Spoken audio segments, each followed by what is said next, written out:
Super కదా ఇది. అత్యంత సేఫెస్ట్ ప్లేస్ ఏదన్నా ఉందాయా అంటే అది రాజ్భవనే.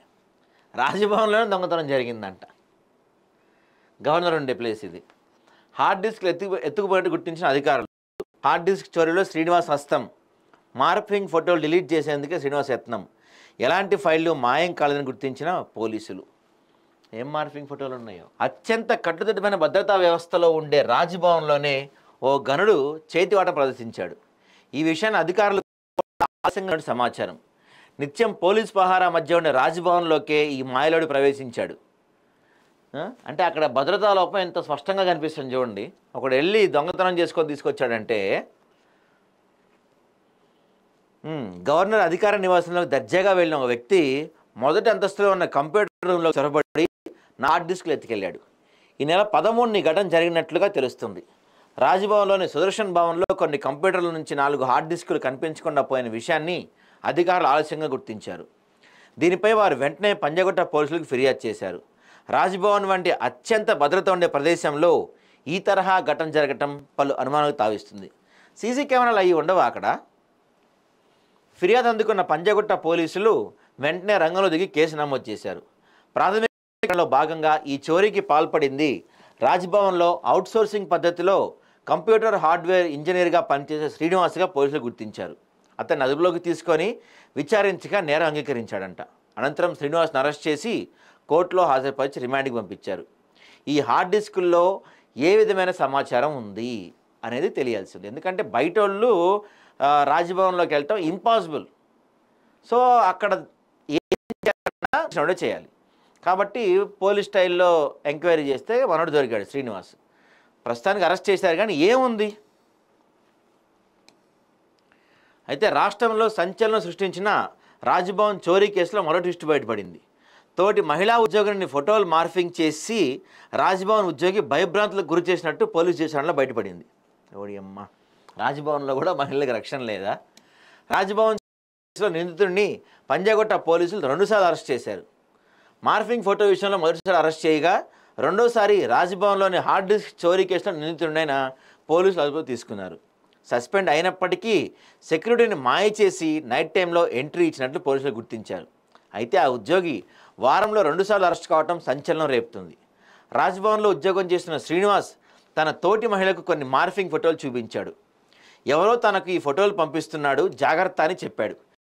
ఇంకా ఫోటోలను తన సిస్టంలో కూడా పంపించాడని భయపెట్టాడు. దీంతో కలవరానికి గురైన మహిళ పంజగుట్ట పోలీసులకు ఫిర్యాదు చేసింది. కేసు నమోదు చేసి దర్యాప్తు చేపట్టిన పోలీసులు ఆ మార్ఫింగ్ ఫోటోలను శ్రీనివాస్ పంపించారని తేల్చారు. దీంతో వెంటనే శ్రీనివాస్ను అరెస్ట్ చేసి వారం కింద రిమాండ్కి పంపారు. వీడు చూశారు ఆయన తెలివైనడు దొంగ నా కొడుకు. వాడే మార్ఫింగ్ ఫోటోలు చేసి ఆ అమ్మాయికి ఎవరికో చూపించి ఇదిగో నీ మార్ఫింగ్ ఫోటోలు వస్తున్నాయని ఆ అమ్మాయిని బెదిరించి ఏదో తెలుసుగా ఇంక మన వాళ్ళకి కకృతి. కేసులో పోలీసులు అరెస్ట్ చేశారు. మరి బెయిల్ వచ్చిందో ఏమొచ్చిందో మరి స్టేషన్ బెయిల్ అని వచ్చి ఉంటుంది. బయటకు వచ్చాడు. వచ్చినోడు ఎప్పటికైనా బయటపడిద్దామని మళ్ళీ ఏమనుకున్నాడు, అసలు ఇదంతా ఎందుకు, చక్కగా సస్పెండ్ అయినప్పటికీ మనవాడి పరిచయాలు ఉపయోగించి ఒకసారి అక్కడికి వెళ్ళి ఆ హార్డ్ డిస్క్లో ఉన్న ఆ ఫోటోలు అవి డిలీట్ చేస్తే మళ్ళీ ఫ్యూచర్లో ప్రాబ్లం వండుకుంటా అనుకున్నాడు. మరి వెళ్ళినోడు హార్డ్ డిస్కులు దబ్బుకొచ్చాడు, మళ్ళీ దొరికాడు. వారంలో 2 సార్లు అరెస్ట్ చేశారంటే ఇన్ని. వెంటనే శ్రీనివాస్ని అరెస్ట్ చేసి వారం కింద రిమాండ్కి పంపారు. ఈ ఘటనతో రాజ్భవన్ అధికారులు శ్రీనివాస్ను సస్పెండ్ చేశారు. జైలుకు వెళ్ళిన శ్రీనివాస్ 2 రోజుల తర్వాత బెయిల్పై విడుదలయ్యాడు. జైలు నుంచి వచ్చిన అతడు రాత్రి సమయంలో సెక్యూరిటీని మభ్యపెట్టి లోపలికి వెళ్ళాడు. తన కంప్యూటర్లో ఉన్న హార్డ్ డిస్క్ను చోరీ చేసుకొని వెళ్ళిపోయాడు. ఈ సంఘటనపై పోలీసులకు రాజ్భవన్ అధికారులు ఫిర్యాదు చేశారు. దర్యాప్తు చేసిన అధికారులు సీసీ కెమెరాల ద్వారా శ్రీనివాస్ చోరీని గుర్తించారు. అతన్ని అరెస్ట్ చేసిన పోలీసులు హార్డ్ డిస్క్ స్వాధీనం చేసుకున్నారు. ఈ హార్డ్ డిస్క్లో మహిళకు సంబంధించిన ఫోటోలు ఉండడంతో సాక్ష్యాలను డిలీట్ చేసే ప్రయత్నంలో చోరీకి పాల్పడ్డాడని తెలిసింది. దీంతో శ్రీనివాస్ను పోలీసులు 2వ సారి జైలుకు పంపారు.